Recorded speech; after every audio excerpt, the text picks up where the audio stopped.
pessoal. É um prazer imenso recebê-los aqui na nossa casa pública, para que a gente possa ter hoje uma agradável noite de conhecimento com alguns convidados ilustres, né, que a gente conseguiu fazer.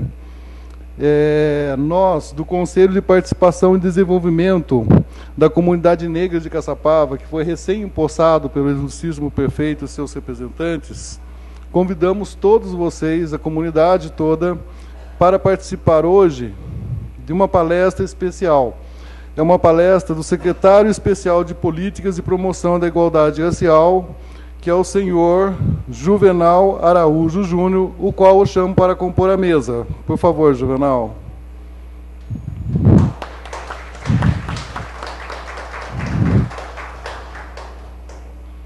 Juntamente com ele, chama a presidente do nosso conselho, recém-empossado, a senhora Sandra Regina Baptista dos Santos da Silva. Por favor, Sandra.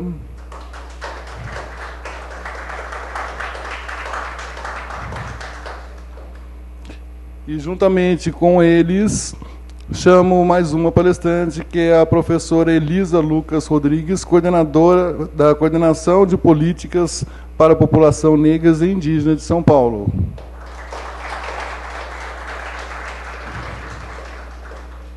Antecipadamente, nós, representantes do Conselho, vimos agradecer a presença de todos, nos desculpar pela demora, por alguns transtornos que tenha vindo a ocorrer a vossa pessoa. Gostaríamos de agradecer também a presença do senhor Mário Gabriel, presidente do Quilombo de Caçandoca de Ubatuba, e seus companheiros. Ele é o presidente do Quilombo Caçandoca e ele é vice-presidente do Conselho Municipal dos Quilombos de Ubatuba.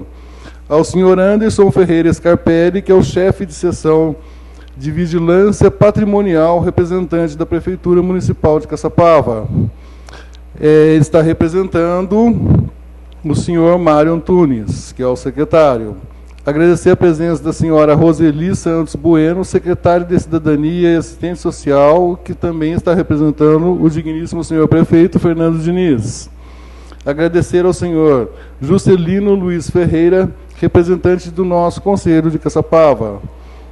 Agradecer a que já se ausentou a deputada Poliana, que está à frente, na frente parlamentar dos quilombos e quilombolas. Agradecer ao senhor Anderson da Silva Lima, representante da Coesão Social Taubaté.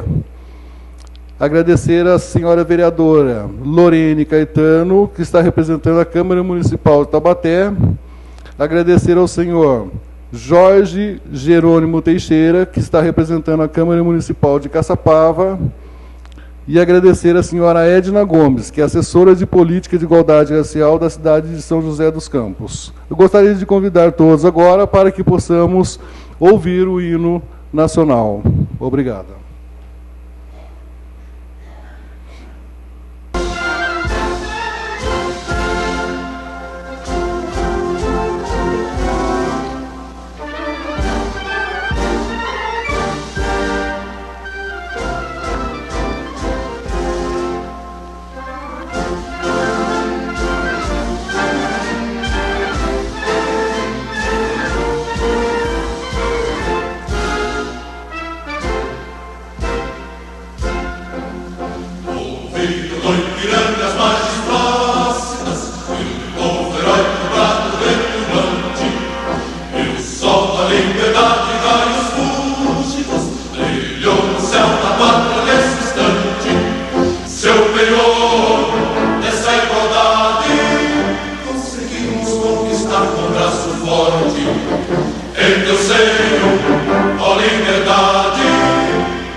Gigante pela própria natureza.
bem mais rica, nossa vida no teu seio mais amores.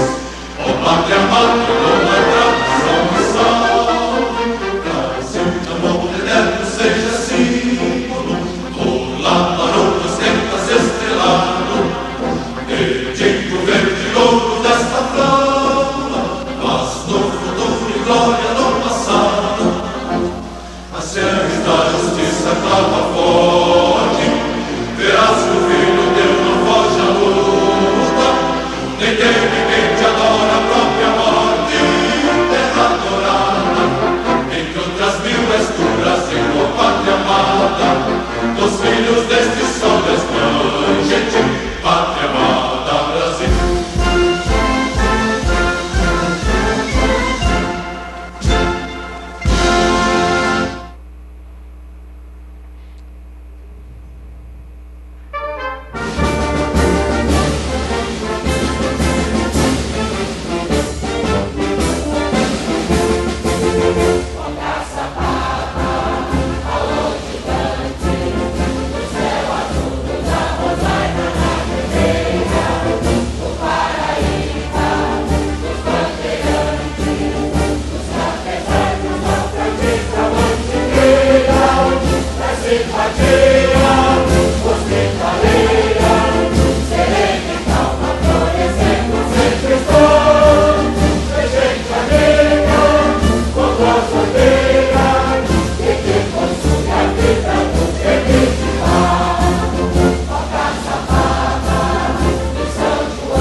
Sob o céu cor de anil das Américas, hoje se ergue um soberbo perfil.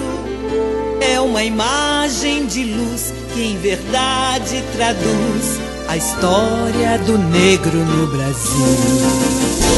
Este povo em passadas intrépidas, entre os povos valentes se impôs, com a fúria dos leões, reventando grilhões, aos tiranos se contrapôs.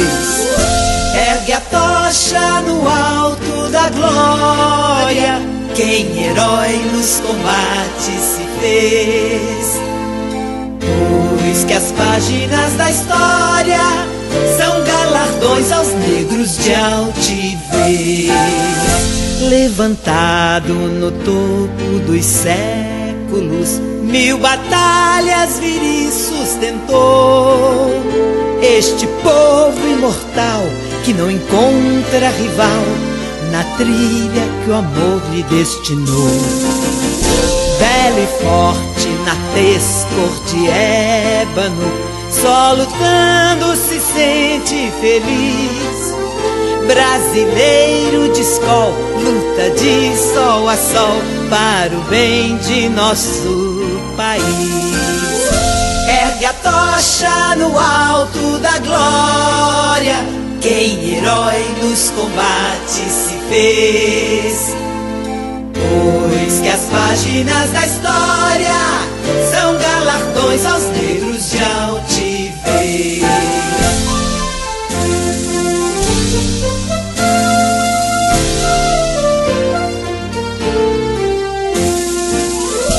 Dos Palmares os feitos históricos são exemplos da eterna lição que no solo tupi nos legara Zumbi, sonhando com a libertação.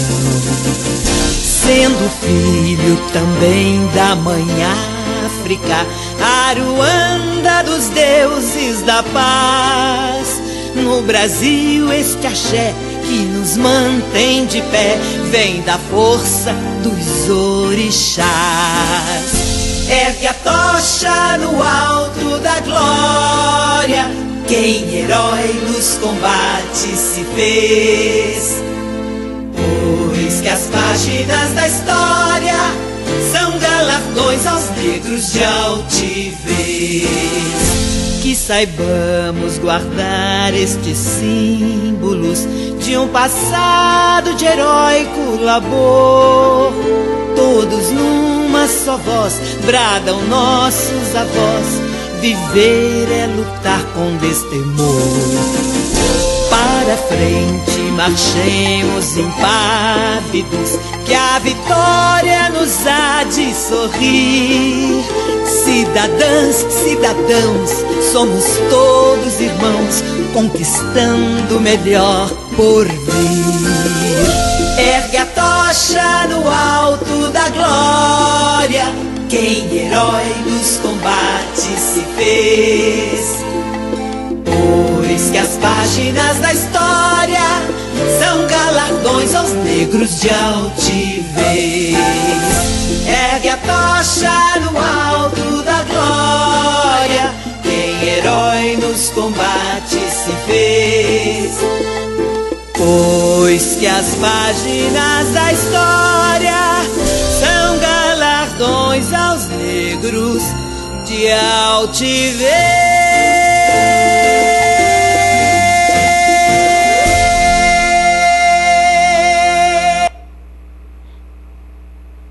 Podemos nos sentar, obrigado.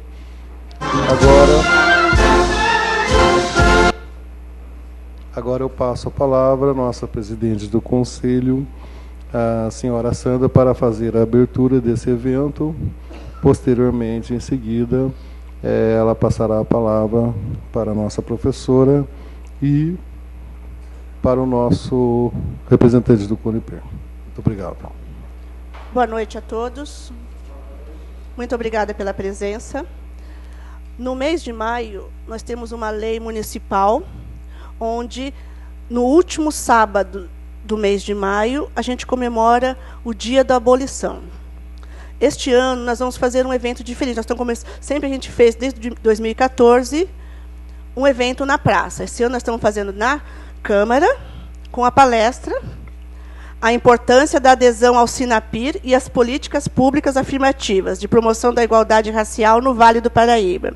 Por quê? Porque no dia 7 de abril tomou posse o Conselho Municipal de Participação e Desenvolvimento da Comunidade Negra de Caçapava. E esse é o nosso primeira ação na cidade. Por isso nós trouxemos o secretário especial de Políticas Públicas de Promoção da Igualdade Racial, o senhor Juvenal Araújo, e a coordenadora de políticas para a população negra e indígena do estado de São Paulo, a professora Elisa Lucas. Então, nós estamos comemorando adiantado o nosso dia, porque também, no dia 27, 28, 29 e 30 de maio, nós vamos ter, em Brasília, a 4ª Conferência Nacional de Igualdade Racial. Então, a gente não podia comemorar o nosso evento municipal, sendo que nós vamos participar de uma conferência nacional. Então, por isso que hoje será esse nosso evento. Muito obrigada.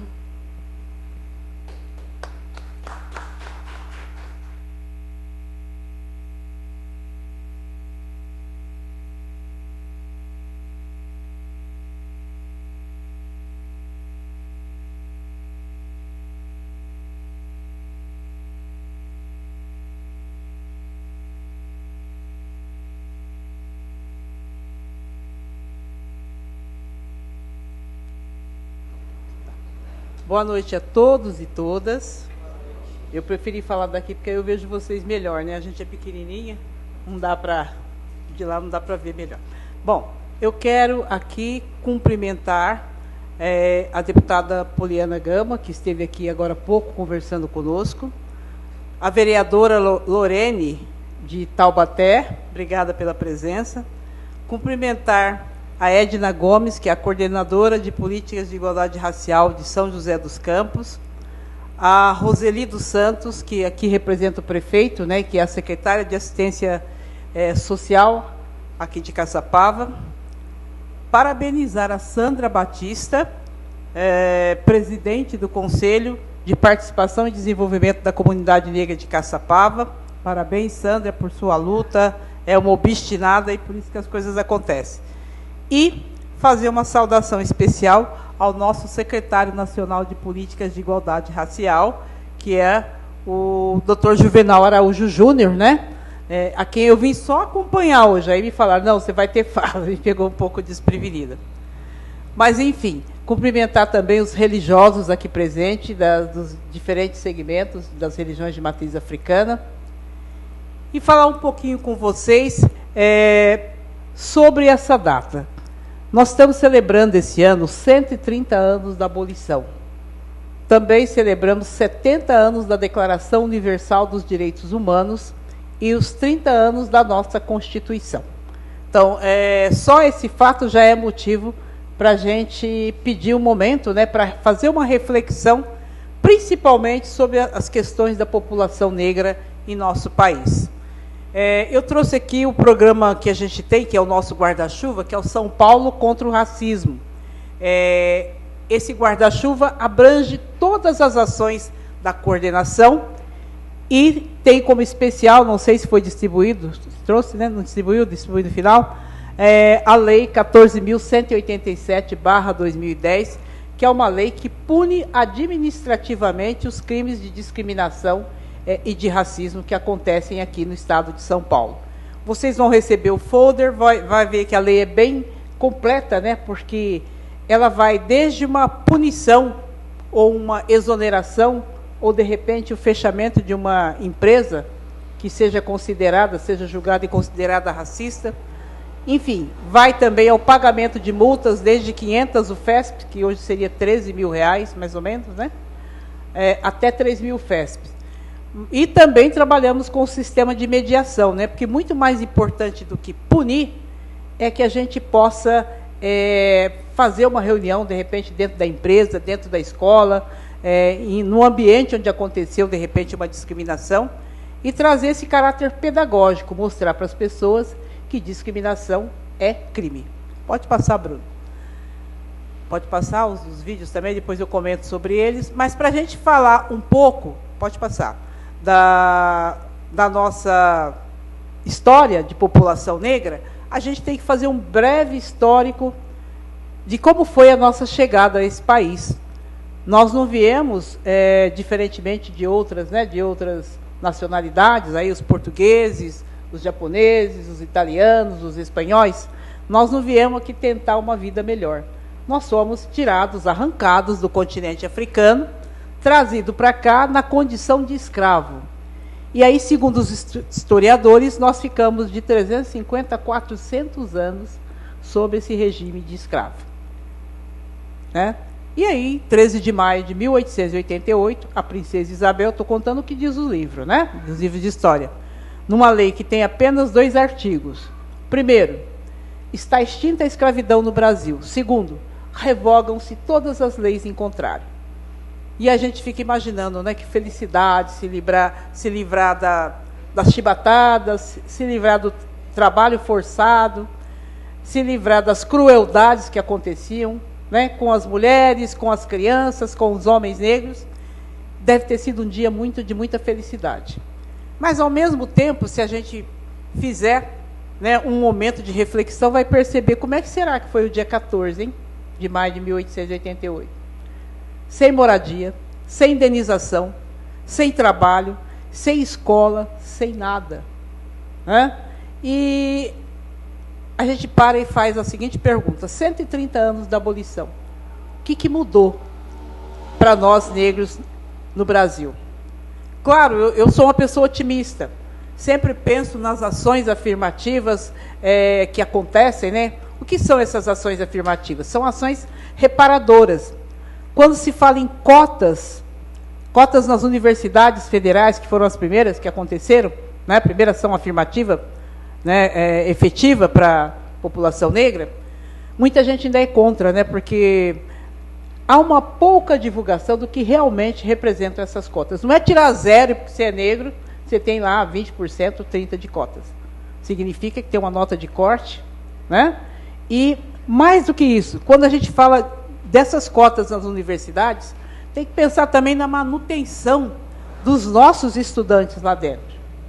Porque, gente, não é fácil manter um estudante na USP, na Unicamp, na Unesp. Eu estou falando das nossas universidades públicas do estado de São Paulo, que também, né, agora já aderiram ao sistema de cotas. É um grande avanço isso. Não dá para a gente falar, não tem avanço. Tem avanço, sim. Esse é um. Mas faltam políticas complementares, como a gente já disse, que é a questão da manutenção desses nossos estudantes dentro dessas universidades públicas. O estado de São Paulo tem várias ações afirmativas, né? Já falei das cotas nas 3 universidades públicas, tem a pontuação acrescida nos vestibulares das FATECs e ETECs. Alguém sabe o que é isso? O que significa a pontuação acrescida aqui no estado de São Paulo? Significa que nos vestibulares de FATEC e ETEC, independente da sua etnia, né, você pode ser branco, você pode ser negro, se o aluno que prestou esse vestibular vem de escola pública, depois da nota do corte, ele tem um acréscimo de 10 pontos nessa nota. Se ele for negro e de escola pública, ele vai ter os 10 pontos, mais 3 pontos pela questão da etnia. E aí é uma coisa assim, que a gente briga muito no governo do estado, que é a comunicação, né? Abre os vestibulares da FATEC e ETEC, eu não vejo nenhuma propaganda. E aí, Sandra, cabe a nós, né, coordenadores, presidente de conselho, cabe a vocês, sociedade civil, está lembrando, está incentivando, principalmente a nossa juventude, a participar desse vestibular e se inscrever ali como negro. E aí, assim, né, depois, isso começou em 2008, hein, já tem 10 anos. E a gente pediu uma avaliação, eu não vou ficar aqui mostrando números, né, mas o que a gente sente é que aumentou a presença dos jovens negros dentro da FATEC, né, e das ETECs. Aí ficou mais colorida, da mesma forma que está ficando as nossas universidades. A gente também pode falar um pouco de um outro programa interessante do estado de São Paulo, que é a Escola da Família. Através desse programa, o estudante pode ter até 100% de bolsa, ou seja, sua faculdade é paga, né, a faculdade particular, em uma totalidade de até 100%, e, em contrapartida, esse aluno trabalha num final de semana nas nossas escolas públicas, ou no sábado, ou no domingo. Né? Tem o período de inscrição, as faculdades, a maioria são semestrais, e é também um grande apoio, principalmente para a população pobre. Quando a gente fala de pobre, sabemos que a maioria da população pobre está entre os negros.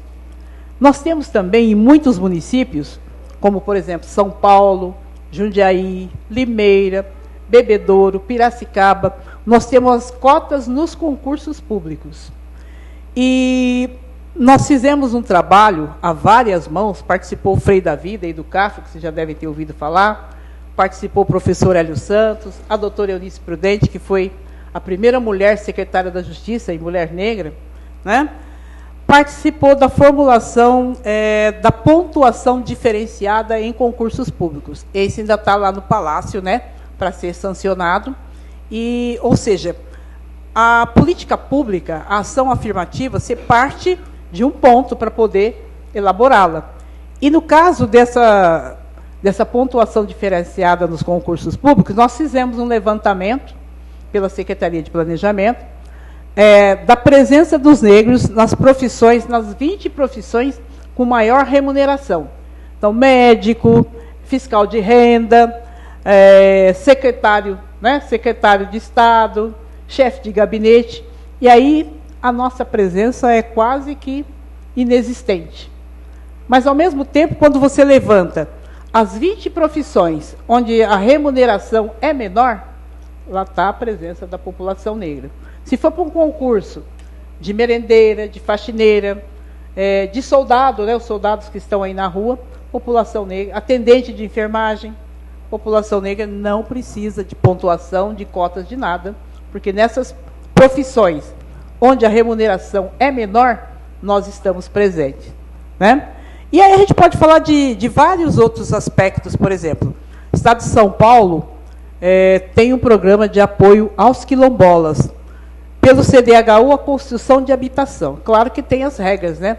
O quilombo tem que estar no mínimo reconhecido para que possa receber esse projeto, que é um benefício. Também os indígenas têm esse projeto, que é Prolar, né? Chama Prolar, que é a construção de casas para eles, pelo CDHU, inclusive respeitando a cultura. Aquele formato de casa que eles gostam, como oca, é respeitado aí nessa construção. E também um programa que a gente acha bem interessante, que é o PEPAS, é um programa de apoio à agricultura. Então, a produção dos quilombolas é comprada pelo governo do Estado, sem o atravessador.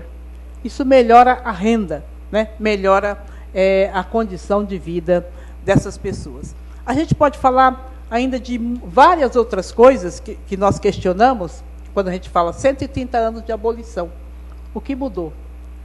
Algumas coisas não andaram muito, né? Por exemplo, a nossa presença na mídia, a gente vê agora que está chegando o Dia das Mães, né? Daqui a pouco o Dia dos Namorados, aí Dia dos Pais e por aí vai. E a nossa presença ainda é muito pouca. É importante a representatividade.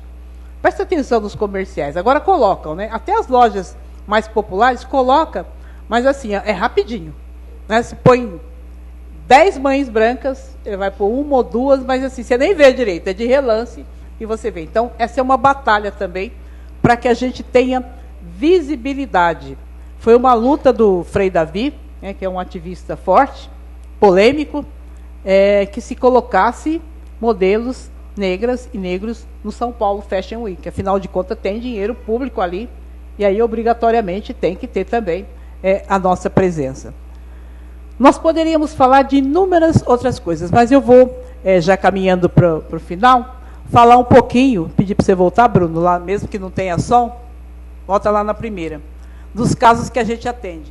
Essa menina, por exemplo, a Andréia, é uma jovem mãe, e ela nos procurou porque viu a propaganda, a gente colocou alguns cartazes no metrô, e a questão com ela relatou o seguinte: o meu filho de 4 anos não está querendo mais ir na escola particular, tá? Uma escola coordenada por freiras. Eu falei, mas por que ele não está querendo ir? Os meninos não querem mais brincar com ele, e disseram que é por causa da cor dele. Ela disse que quando a criança levou isso para ela levou um susto, né? E não sabia o que fazer, porque ninguém está preparado para responder a esse tipo de ação. A gente tem, muita gente fala, no Brasil não tem preconceito, a gente convive muito bem.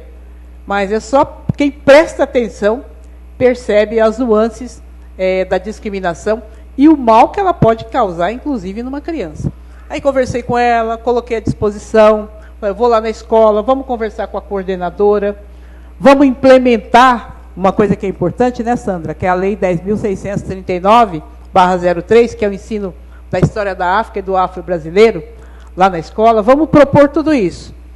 Bom, nós ligamos, a coordenação nem atendeu, ela falou, a coordenação não tomou conhecimento, eu falei, bom, André, então o jeito é você abrir um expediente de denúncia. Ela não quis. Ah, não, meu filho vai ser perseguido. Eu falei, mais ainda? Né? E, assim, foi difícil fazer com que a Andréa entendesse a importância da denúncia dela, essa coisa do medo que nós temos. Ó, eu não vou denunciar porque eu vou ser perseguido. A gente está vendo uma coisa errada, mas a gente não quer testemunhar, a gente não quer denunciar, né? Aí ela até falou para mim, olha, você poderia ir lá na escola e dar um susto lá na coordenadora. A gente também não é assombração para estar assustando ninguém, né? Mas ela tomou a atitude, a maneira dela, tirou o menino da escola, procurou uma escola onde tivesse professores negros e resolveu a moda dela. Foi uma pena, porque a denúncia, não é que a gente quer chegar na escola já, vamos processar, vamos multar. Eu acredito muito no diálogo, na mediação, né? E não é com violência, é com agressão que nós vamos resolver a questão da discriminação no Brasil. E assim são todas as histórias que aparecem lá na nossa coordenação de denúncia do racismo. Vocês devem ter acompanhado a questão do menino lá da Fundação, da FGV, da Fundação Getúlio Vargas, que um aluno brilhante, e aí o outro colega, que ele nem conhecia, o fotografou num espaço de lazer lá da faculdade e colocou no Facebook. Encontrei um escravo, quem for o dono que venha buscar. Né? Então, assim, é uma situação, o menino foi tomado, porque nem todo mundo é militante, nem todo mundo faz igual nós estamos fazendo aqui. Vocês que estão aqui numa sexta-feira à noite, fazendo uma reflexão sobre essa questão do racismo. E aí, então, a nossa coordenação abriu o expediente de denúncia, isso já está na mão do nosso secretário, tem uma comissão processante que vai julgar, não só vai julgar o aluno, mas também chama a responsabilidade da faculdade. Isso não pode acontecer num ambiente de educação. Né? O aluno que fez isso agora está com muito medo, está assustado, porque não esperava a repercussão que teve, né? Não só no estado de São Paulo, a mídia toda mostrando, mas no Brasil. Mas ele, né, vai responder aí um processo. E que ruim, né? A pessoa, um jovem, já começar a vida dele processado. Mas que sirva de exemplo para os outros jovens que isso não pode acontecer. Isso também, tudo, é a nossa presença dentro desses espaços de poder. Né? Porque uma FGV é uma faculdade particular, média de mensalidade 3,5, 4,5, não é para qualquer pessoa. E aí, então, há essa rejeição à história do negro. O outro foi o professor do Instituto Federal, que disse que não suporta negros, que eles comem feio, são barulhentos e etc, etc. Esse já foi, se não me engano, até expulso, né, Bruno? A gente está aqui com o presidente do Conselho da Comunidade Negra de Osasco, Bruno, que trabalha com a gente. Né? E, enfim, são inúmeras. Eu poderia trazer aqui muitos relatos. Mas o mais importante, gente, é que a gente saiba que existe lei. Né? A gente tem que denunciar. A gente deve testemunhar. Eu não posso ver uma pessoa sofrer uma discriminação e falar, ai, não é comigo, vou cair fora, né? Deixa para lá. Né? Não pode. Nem com jovem, nem com criança, nem com adulto. Ou seja, nós merecemos respeito. Não só pelo tempo que nós trabalhamos para construir esse país, mas porque nós somos cidadãos. Então a gente quer deixar essa mensagem aqui. A Sandrinha já está correndo atrás da formalização do Convênio São Paulo contra o Racismo, para que possa, aqui mesmo em Caçapava, acolher as denúncias, né? E para a gente prosseguir. O mais importante de tudo isso não é a questão de processar, é como a gente disse, é o respeito às nossas questões. Quero propor, Sandra, que a gente volte aqui e traga, por exemplo, uma pessoa especializada, a gente tem algumas aí em São Paulo, para falar sobre a questão de intolerância religiosa. E aí não precisa falar que a religião mais afetada são as religiões de matriz africana. Né? Há uma lei, um projeto de lei correndo no mesmo sentido dessa lei antidiscriminação para punir as pessoas, né, que praticam esse tipo de crime, mas ainda não está aproveitado, não está aprovado. A gente até pede, a gente vai falar com a deputada, que estava aqui, a Poliana, né, para que nos ajude também nessa empreitada de que essa lei seja aprovada na Assembleia e que haja uma proteção maior, um respeito pela nossa tradição.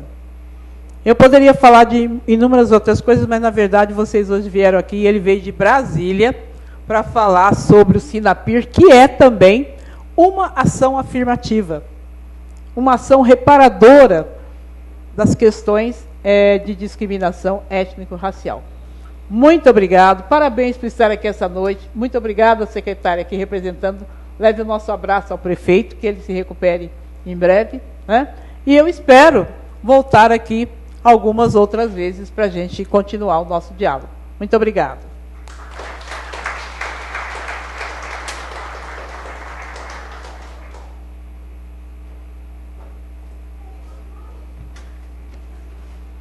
Gostaríamos de registrar também a presença do vereador Juvenal e convidá-lo a compor a mesa. Ele já deu uma negativa e disse que está bem acomodado lá no lugarzinho dele. Muito obrigado, vereador. Registrar a presença também do pai Nelson de Ossum, que é representante do Conselho Municipal de Igualdade Racial de São José dos Campos, de Lívia Gabriele, que é do Interact Clube de Caçapava, e representante da Câmara Jovem de Caçapava. E também a senhora Karina de Jacareí, tá? Estão presentes. Agora, mais um. Quem seria?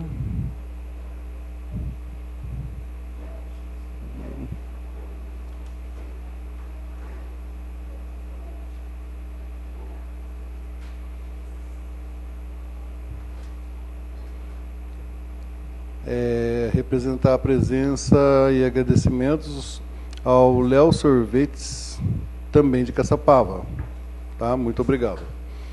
Agora a gente passa a palavra para o senhor Juvenal Araújo Júnior, que abordará o tema A Importância da Adesão ao SINAPIR e as políticas públicas afirmativas de promoção da igualdade racial no Vale do Paraíba, São Paulo e Brasil. Muito obrigado.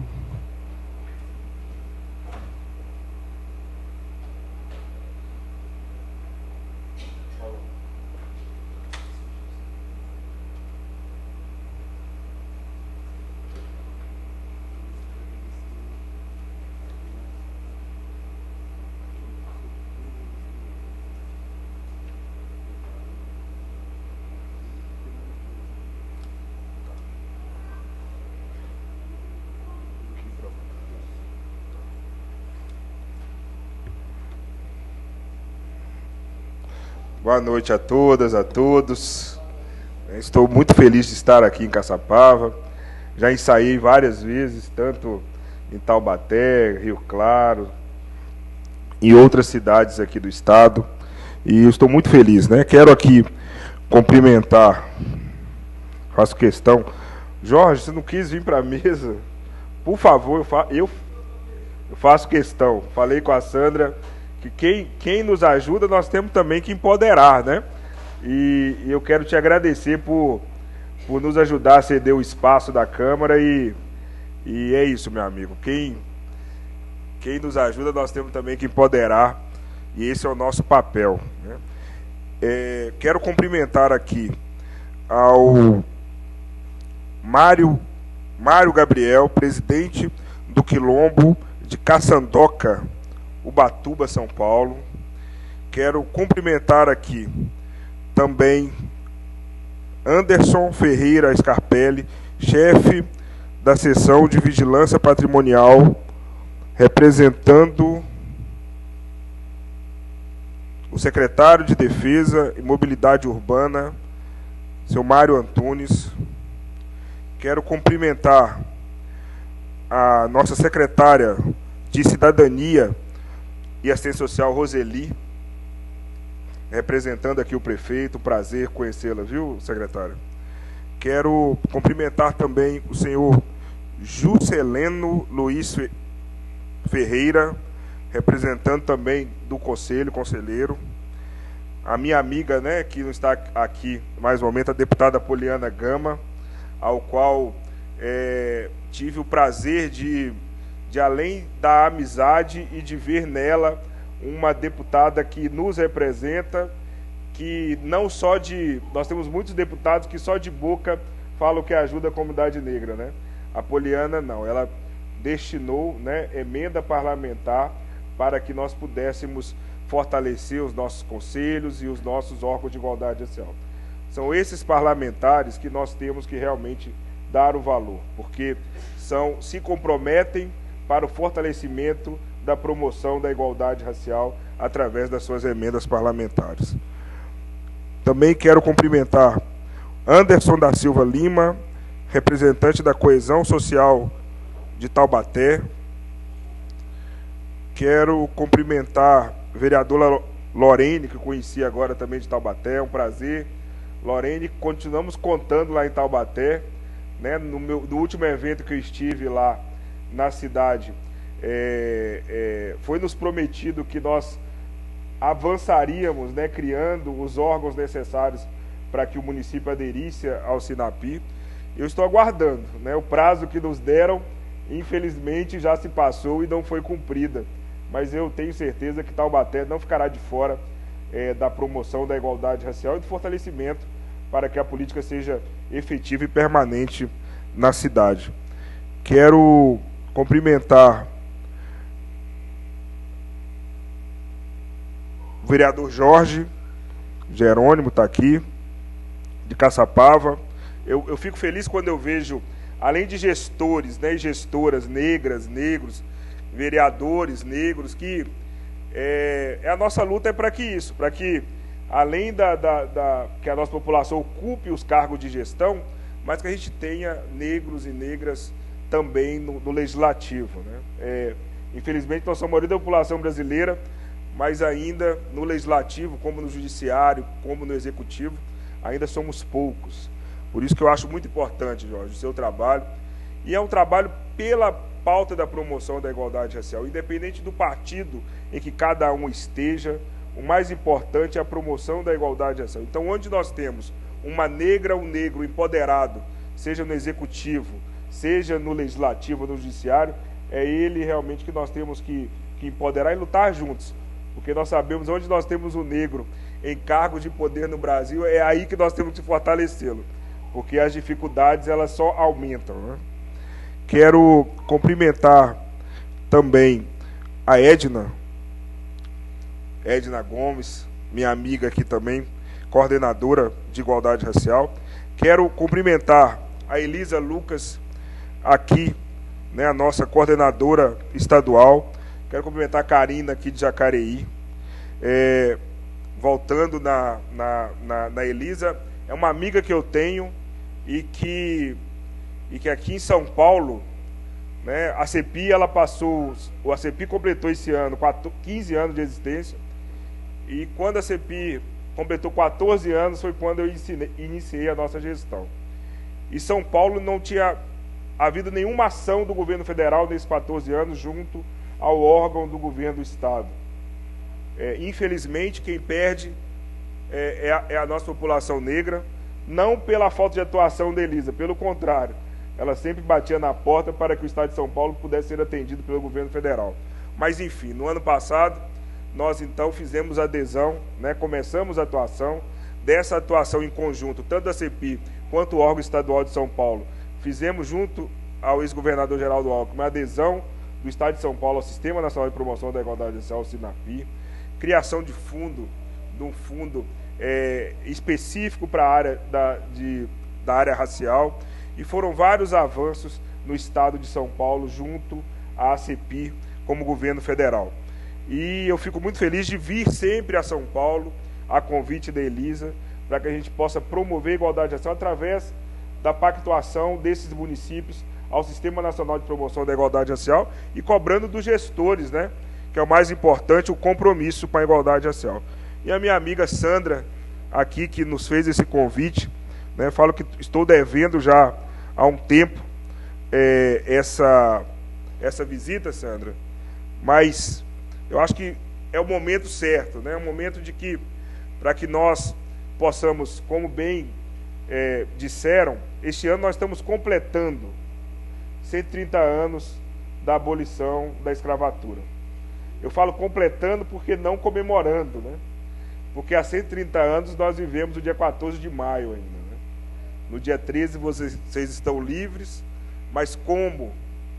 Com o quê? Né? E então é muito importante esse momento agora para que nós possamos falar um pouco sobre o SINAPI, um pouco sobre política de igualdade racial, para que nós promovamos as políticas, né, e promova a promoção da igualdade racial através de políticas públicas. Pois bem, eu vou me ater ao nosso tema, que é a questão do Sistema Nacional de Promoção da Igualdade Racial. Vou fazer um preâmbulo da questão racial no Brasil para falar da importância que é o Sistema Nacional. Pois bem, né, então são 130 anos de abolição da escravatura. Tomara que dê certo aqui. São 15 anos da existência da CEPI, né, da Secretaria Nacional.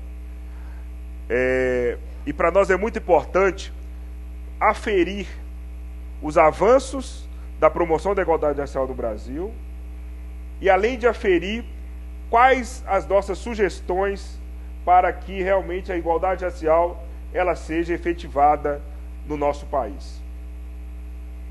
Mais de 300 anos de mais de 300 anos de escravidão no Brasil, e o negro no Brasil ele foi criado para falar sim, senhor, não, senhor. A dificuldade que o negro tem hoje de fazer esse simples gesto, de levantar a cabeça, mostra ainda como está arraigado essa questão ligada à discriminação racial no país. Nesses 130 anos, o Brasil, ele sempre teve como ponto forte a questão do racismo, seja ele de todas as formas possíveis.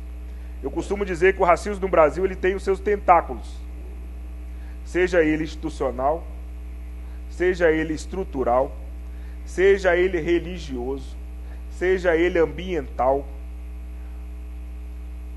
Eu cito alguns exemplos desse racismo. A nossa população, ela é mais de 50% da população brasileira. E ainda assim, a invisibilidade nos acomete. Nós não somos invisíveis, mas nós somos invisibilizados.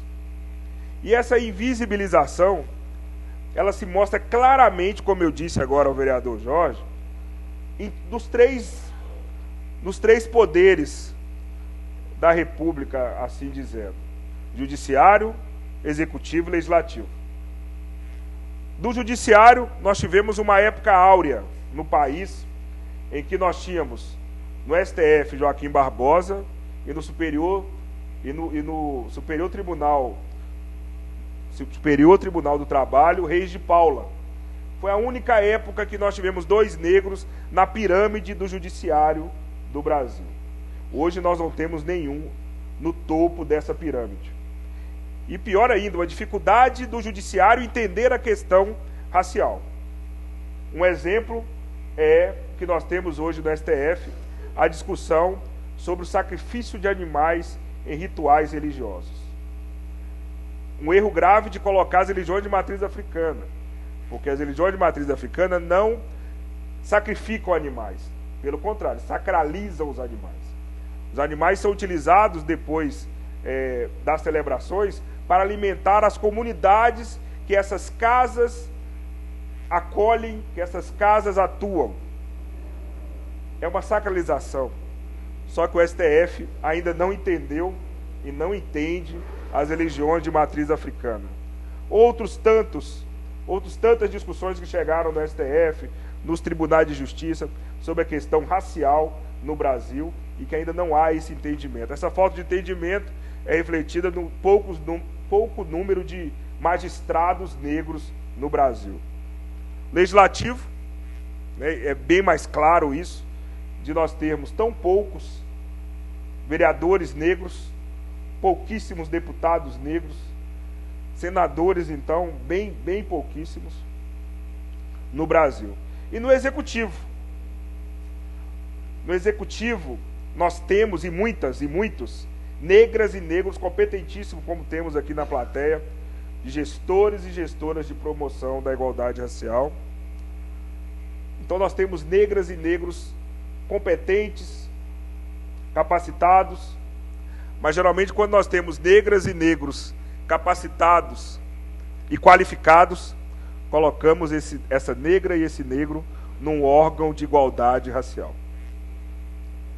Por que essa negra e esse negro não podem ser o ministro da Saúde, o ministro da Educação, secretário estadual de Administração, secretário estadual de Cidadania, secretário municipal de Transporte? Por quê?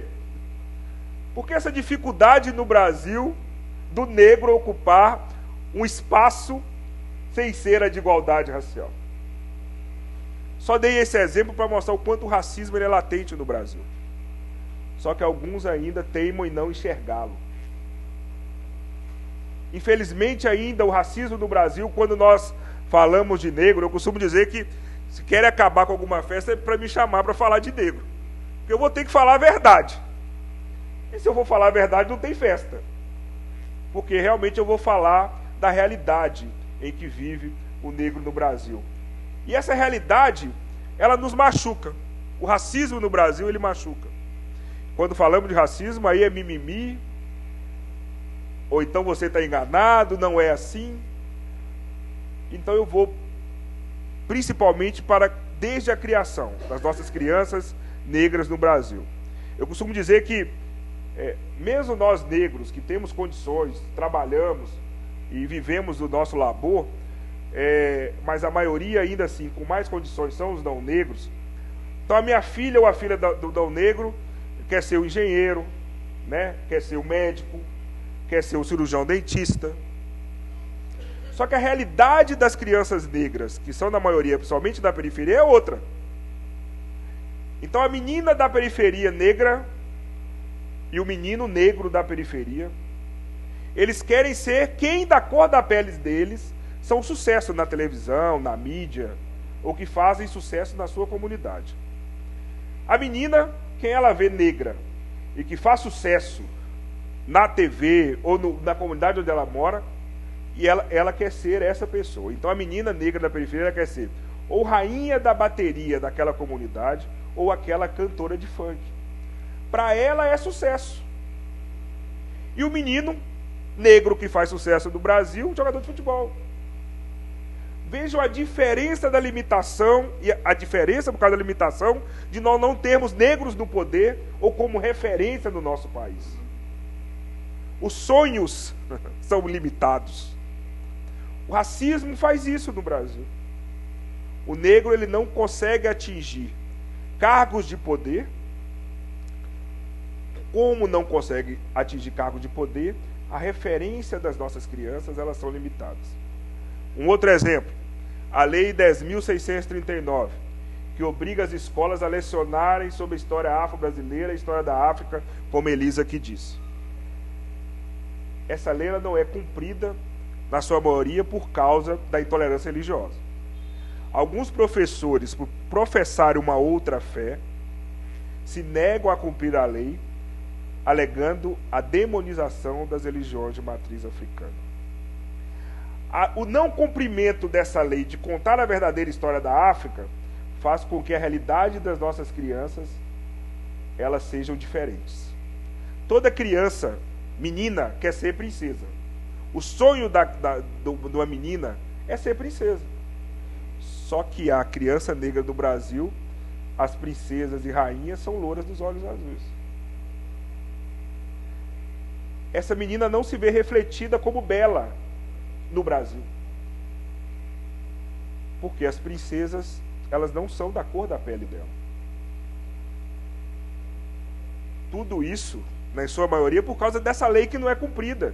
No Brasil, não se conta a história das nossas rainhas e princesas lindíssimas africanas, como Dandara, Rainha Nzinga, sequer estão nos nossos livros.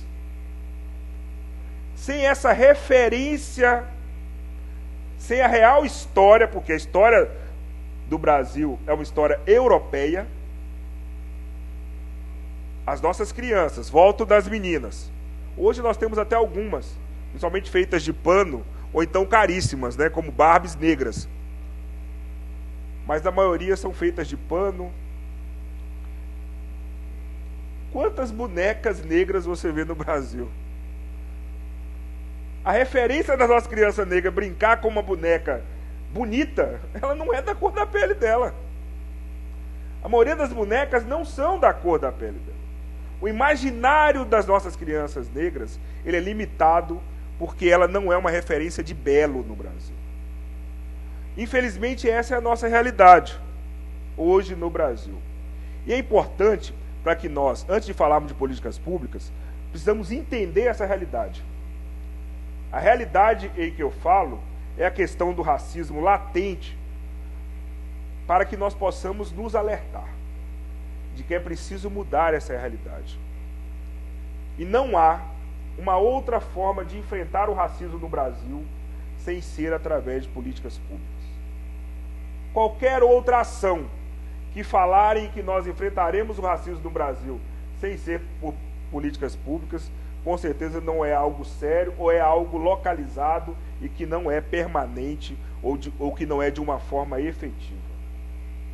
Por isso que é importante a compreensão e o compromisso dos nossos gestores públicos. Então, a CEPIR, a Secretaria Nacional de Promoção da Igualdade Racial, ela criou o Sistema Nacional de Promoção da Igualdade Racial. A CEPIR é um órgão federal em que ali ela é responsável pelas políticas públicas ligadas à população negra no Brasil, às comunidades tradicionais, principalmente comunidades quilombolas, que nós temos hoje cerca de 3.100 comunidades certificadas, mas contando com as não certificadas, nós chegamos a quase 5.000 comunidades quilombolas, que na sua maioria ainda vivem como se estivesse na época da escravidão, sem sequer ter saneamento básico, água potável, algumas ainda sem energia. E as comunidades ciganas e as políticas para a população dos religiosos de matriz africana. E agora, nesse mês, nós estamos recebendo mais 34 comunidades tradicionais que a nossa secretaria será responsável. Então, entre eles, ribeirinhas, catadoras de mangaba, enfim.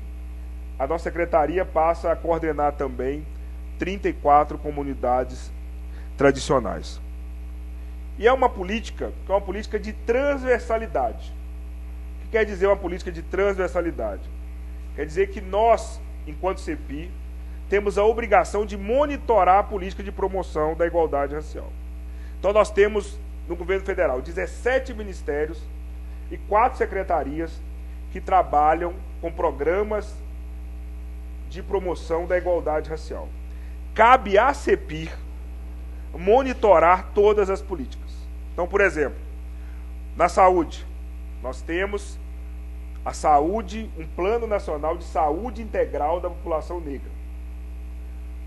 Nós, negros, temos doenças, somos afeitos a doenças algumas doenças por causa da nossa etnia. A mais famosa delas é a anemia falciforme. E um desconhecimento de alguns gestores municipais, por não conhecer a política abrangente da saúde integral da população negra, acha que criando uma ação ligada à anemia falciforme, ele já ali criou um plano, uma política de saúde integral da população negra. Só que nós temos várias outras doenças que acometem os negros, entre eles a hipertensão arterial, glaucoma. O negro hoje, na sua maioria, é mais propenso à questão da diabetes mellitus. Nós temos várias outras doenças que são afeitas por causa da nossa etnia mesmo. E que a maioria das mulheres negras são mais afeitas à questão do câncer de mama. E nós temos uma política nacional e que ela tem que se tornar uma política estadual como existe no estado de São Paulo, mas também ela tem que existir como uma política municipal de saúde integral da população negra. Então nós temos uma política e que ela tem que ser implantada. E cabe à CEPIR monitorar junto ao Ministério da Saúde. O Ministério da Educação, né, além da saúde, além da educação das comunidades quilombolas, nós temos a própria Lei 10.639, que tem que ser monitorado para que as escolas elas possam aderir. Enfim, são 17 ministérios e 4 secretarias que têm políticas de promoção da igualdade racial. Nós precisamos ter um órgão de igualdade racial na cidade de Caçapava. Eu fico assim triste de ainda nós não termos em Caçapava um órgão de igualdade racial. Espero que ao retornar, viu, Sandra, nós já tenhamos resolvido esta questão para que Caçapava tenha um órgão de igualdade racial que possa fazer essa transversalidade que nós fazemos aqui no município também. E essa transversalidade ela se faz necessária, porque aqui no âmbito municipal é o órgão que vai conversar e que vai poder fazer com que a política seja efetiva em todas essas secretarias. Além do órgão de igualdade racial, aqui em Caçapava já tem, que é o Conselho Municipal de Promoção da Igualdade Racial. Esses são os dois principais órgãos para a política de promoção da igualdade racial. Com esses dois órgãos criados, o município ou estado, ele faz a adesão ao Sistema Nacional de Promoção da Igualdade Racial. Então eu falei de como o município ou estado está apto a aderir ao sistema. Então agora eu vou falar o que é o sistema. O Sistema Nacional de Promoção da Igualdade Racial nada mais é do que uma ligação entre o governo federal e entes federados para que esse município e estado busque recursos do governo federal para a política de promoção da igualdade racial, através de projetos. Então, aquele município ou estado, ele então ele faz adesão, solicita adesão ao sistema, e esse sistema, então, ele abre os editais de chamamento, e esse município participa desses editais com seus projetos. Então, este ano, nós vamos lançar, dia 30 de junho, 2 editais. Um edital de R$3 milhões para projetos de políticas de promoção da igualdade racial, sejam elas ligadas à questão quilombola, seja política para mulheres negras, política para jovens negros, ciganos, religiões de matriz africana. Então, são 3 milhões disponibilizados para que os projetos possam buscar esses recursos. E esse ano também nós estamos inovando com um outro recurso de R$1 milhão para projetos também de promoção da igualdade racial, só que para entidades da sociedade civil, referendadas por órgãos de igualdade racial que estejam no SINAPI. Então, só esse ano são 4 milhões para órgãos, para cidades que estejam no Sistema Nacional de Promoção da Igualdade Racial. Por isso que eu falo que nós temos que correr, porque nós já estamos próximo ao período em que nós temos que criar órgão onde não existe órgão, criar conselho onde não existe conselho e solicitar a adesão ao Sistema Nacional de Promoção da Igualdade Racial. Além desses 2 editais de chamamento, você lembra que eu falei dos 17 ministérios? Nós temos ainda 17 ministérios e 4 secretarias que têm programas, políticas e recursos para trazer para o município. Nós precisamos entender que não adianta, e é importante que nós termos eventos ligados à questão do negro, é importante. Nós temos eventos comemorativos, nós temos eventos culturais, mas o mais importante, para que a gente possa até manter esses eventos, é nós termos uma política municipal de promoção da igualdade racial. E essa política municipal de promoção da igualdade racial passa por esses 2 órgãos criados. Não adianta falarmos de enfrentamento ao racismo se nós não tivermos um fortalecimento do órgão de igualdade racial e do conselho. São os 2 órgãos em conjunto que promovem a igualdade racial aqui no Vale do Paraíba, nos municípios aqui que pertencem. Além disso, no ano passado nós criamos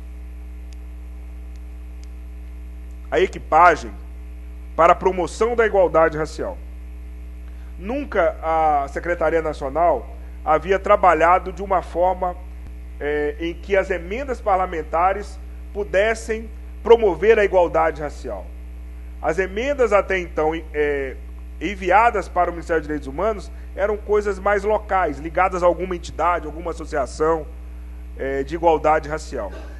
E nós então criamos essa equipagem, que é o quê? Através de emenda parlamentar, são kits. Então uma caminhonete 4x4 para municípios e estados que trabalham com quilombos, um carro de passeio para órgãos e conselhos de igualdade racial, que trabalham a promoção da igualdade racial, computadores, bebedouro, refrigerador e impressora. Porque nós sabemos a realidade que é dos órgãos de igualdade racial e conselhos de promoção de igualdade racial no Brasil. Alguns nem impressora têm. Eu fui em um município agora, esses dias, semana passada, e que a Câmara estava discutindo a questão das cópias de impressora que não podiam mais servir para a comunidade, porque eles não tinham recurso para a Câmara. Imagina o órgão de igualdade racial. Ele não tinha sequer computador. E a realidade no Brasil, os órgãos de igualdade racial não têm sequer computadores e impressoras. E um carro para trabalhar a promoção da igualdade racial. Quantos estados, hoje, a dificuldade para você visitar o quilombo, você tem que pedir um carro do INCRA ou então de um órgão do meio ambiente para conseguir visitar os quilombos.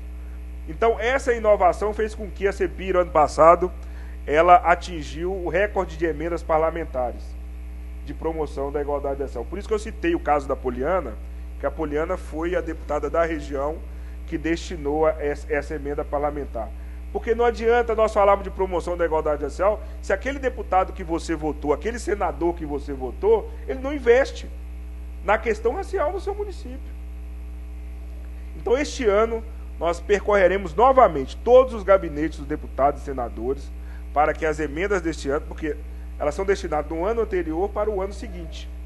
Então, neste ano, eu espero que nós possamos, os municípios aqui do Vale do Paraíba, que não forem contemplados, né, Elisa? Também o Estado, para que eles possam realmente ter essa sensibilidade com essa necessidade que é a promoção da igualdade racial.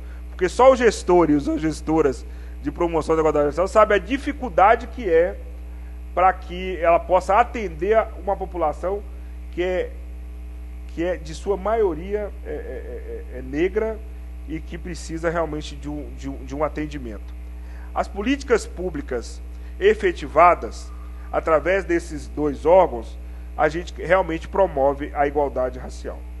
E aqui na cidade de Caçapava, a história que tem os movimentos negros aqui, ela se faz necessária, viu, vereador? É muito importante a presença do legislativo nisso. A importância que o legislativo leve até o prefeito dessa necessidade da criação do órgão de promoção da igualdade racial. Nós, infelizmente, alguns, né, não cito o caso do nosso prefeito aqui de Caçapava, mas infelizmente alguns gestores, por não conhecer a pauta, acaba achando que um órgão de igualdade racial é despesa. E nós, através do SINAPI, mostramos o contrário. Que ele, criando o órgão de igualdade racial, ele traz recursos para o município. Então, o papel da CEPIR, do Ministério dos Direitos Humanos, é apresentar isso aos municípios e aos estados.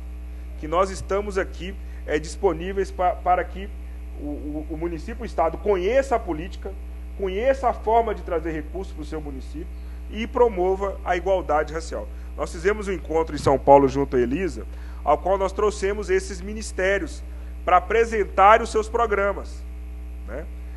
Até, Elisa, talvez seja o motivo de a gente fazer um outro encontro daqueles, para que o município, é importante que os gestores estejam nessas reuniões, para que os gestores conheçam as políticas de cada ministério, os programas de cada ministério que possam levar para seus municípios.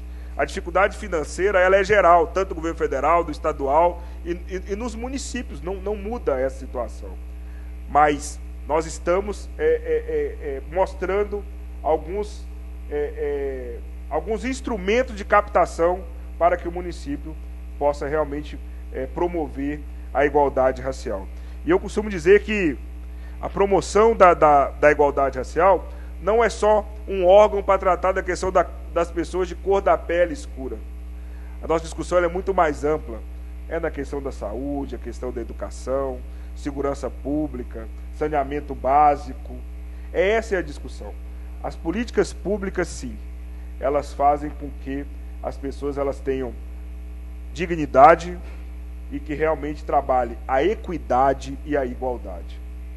Por isso que é muito importante que após este evento aqui, vereador, que nós possamos fazer com que, junto com a Sandra, junto com o Conselho, nós possamos discutir já a urgência deste órgão de promoção da igualdade racial. Porque, como eu disse, dia 30 de junho já é a data do edital do SINAPI. Por ser um ano eleitoral, então, após essa data, a gente não consegue mais sequer discutir a questão de recursos para políticas públicas aqui para o município de Caçapava. Então, por isso, essa urgência é importante aqui no Vale do Paraíba. E a linha em que nós trabalhamos a promoção da igualdade racial é município, Estado e governo federal. Então nós precisamos alinhar, né, Elisa? Precisamos alinhar ainda mais essa política para que nós possamos realmente primeiro trabalhar com diagnósticos, né, Elisa? A primeira coisa que eu perguntei para a Sandra foi: Sandra, qual o número, qual a quantidade que nós temos de negros em Caçapava? Nós não temos. Então nós temos que realmente trabalhar com diagnóstico. Nós temos, por isso que a necessidade de nós termos um órgão de igualdade racial, para que nós possamos identificar aonde estão essas comunidades, aonde estão essas pessoas, para que nós possamos realmente mapeá-las. E assim também acontece com o mapeamento das casas de religiões de matriz africana, que também temos que mapeá-las para que as políticas cheguem até elas. Enfim, toda a população de Caçapava. Não adianta nós termos outros setores para contar a nossa história. Nós precisamos ocupar esses espaços para que nós possamos realmente contarmos a nossa história. E o mais importante, né, eu costumo dizer que o papel do Conselho não é só de cobrar do Executivo. Cobramos na hora que temos que cobrar. Mas o principalmente é colocar à disposição e sugerir ao município alternativas para que a população negra seja atendida nas suas prioridades e nas suas políticas necessárias. Esse é o papel do Conselho, esse é o papel do órgão de igualdade racial, esse é o papel dos nossos órgãos governamentais também, de fazer o contrário, de mostrar para a sociedade os nossos desafios e fazer com que elas se ombrem junto a nós para que os desafios sejam ultrapassados. Por isso eu digo que Caçapava tem um papel muito importante, não só no Vale do Paraíba, mas pela promoção da igualdade racial, né? O próprio trabalho da Sandra é um exemplo, e de outras gestoras aqui também, gestores, no Vale do Paraíba, da persistência. Trabalhar com política de promoção da igualdade racial, você tem que ter paciência e persistência. Porque a luta, nosso povo já nasce lutando, né? E é muito importante que isso se transforme em políticas públicas, né? A época dos discursos já se passaram.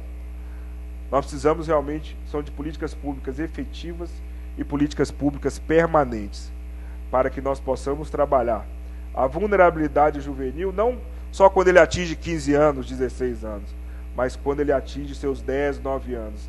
A vulnerabilidade da violência, principalmente ligado ao adolescente negro, ele começa ali com os 12 anos, já começa o pico ali. Então nós temos que trabalhar com prevenção. Não existe outra forma de trabalhar com prevenção da vulnerabilidade juvenil do que através de políticas públicas. Então quero agradecer, Sandra, a você, agradecer ao nosso vereador, agradecer a Elisa, agradecer a todos aqui que representam e lutam pela promoção da igualdade racial. E eu quero finalizar com uma frase que nós usamos, sempre utilizei, e hoje nós utilizamos na CEPI, que exemplifica muito a questão da importância da promoção da igualdade racial. E a frase é que a luta, ela não é só do negro, ela é de todos nós. Muito obrigado.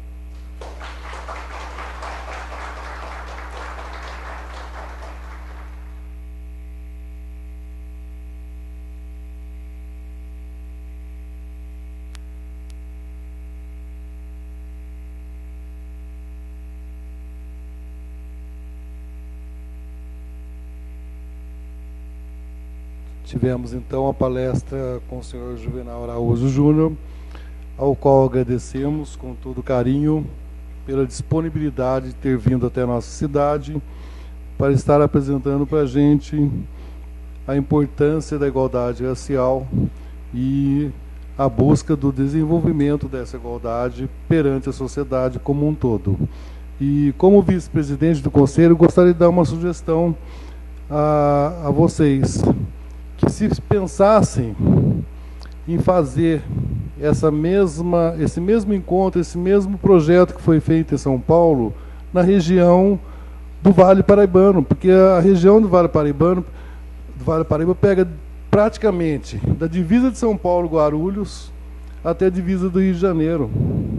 E se a gente for para o fundo do vale, é uma região esquecida, abandonada, e é uma das regiões que mais tem descendentes negros no Vale do Paraíba. Se pegar o litoral, que nem os nossos representantes têm, é a região do estado de São Paulo que talvez tenha mais índios. E essas regiões não são aproveitadas. Na verdade, não são aproveitadas, não são apresentadas para elas possibilidades e sugestões. Então, gostaria que vocês pensassem com carinho nessa possibilidade de estar fazendo na nossa região macro do Vale do Paraíba, que eu acredito que politicamente todos os prefeitos, todos os conselhos existentes vão querer ter essa participação eminente nessa luta que a gente está tentando batalhar aí. Tá? Muito obrigado. Gostaria de convidar a todos agora para que subamos ao segundo andar, onde teremos lá uns quitudezinhos, e agradecer a presença de todos. Obrigado pela disponibilidade de vocês. É de coração que a gente recebeu vocês aqui, e aguardem que brevemente teremos mais eventos. Muito Paulão, obrigado. Só um momentinho. A gente vai quebrar o protocolo um pouquinho? Pois não. Fique à A vontade. professora Elisa trouxe um presente para nós. Obrigado.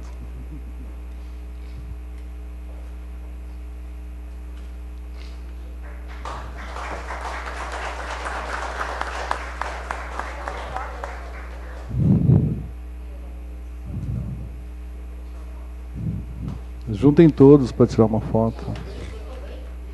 Obrigado.